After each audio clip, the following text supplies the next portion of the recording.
tentang kanun-kanun yang kala da paripurna prosa nyan na ke le na padu-padu bo kanun da nyo na ke nyo hana setuju hanje ditetapkan sebagai kanun di lembaran Aceh kan, karena menyangkut dengan konsultasi dan persetujuan.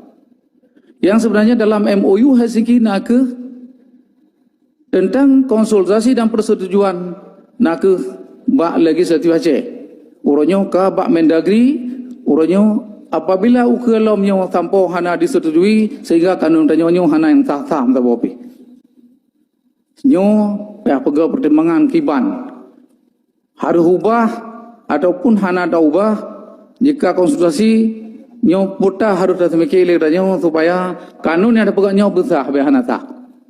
Pada konsultasi sebenarnya konsultasinya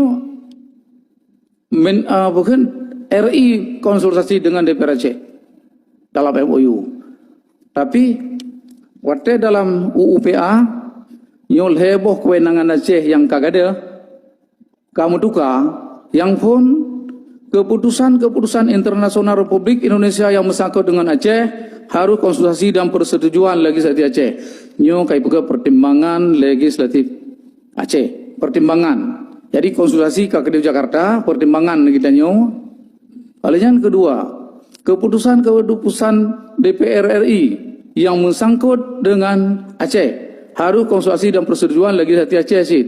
Nyo kamu tukar dalam UUPA pertimbangan legislatif Aceh. Yang kelima, kebijakan Republik Indonesia yang bersangkut dengan Aceh harus konsultasi dan persetujuan kepala pemerintah Aceh.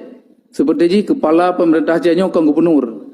Kepala pemerintah Aceh di luar daripada gubernur. Tapi urangnya karena ka gubernur, tapi nyo itanyo nak ke pertimbangan. Jadi poin-poin yang kananyo nyo nak klik tanyo nyo katinggai dia jual laju. Jadi nyo harus tersemikir kiban cara untuk dapat selesai supaya lek tanyo tak tuntut bak pemerintah pusat supaya ijuk hak Aceh. Nyo yang perlu dia. Yang kelima poin yang kebah kelirakan tanyo bunuh Tarmizi dan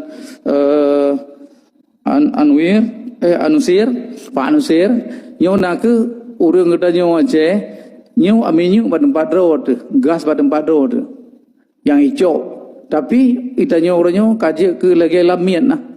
Kamu bareh kinan urang haji minta kerja le, urang motor dah manja minta kerja, han nanti menyu, han jok menyu, han li jok le menyu.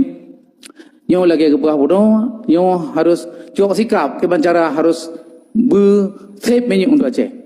Nama tengele, terima kasih. Assalamualaikum warahmatullahi wabarakatuh.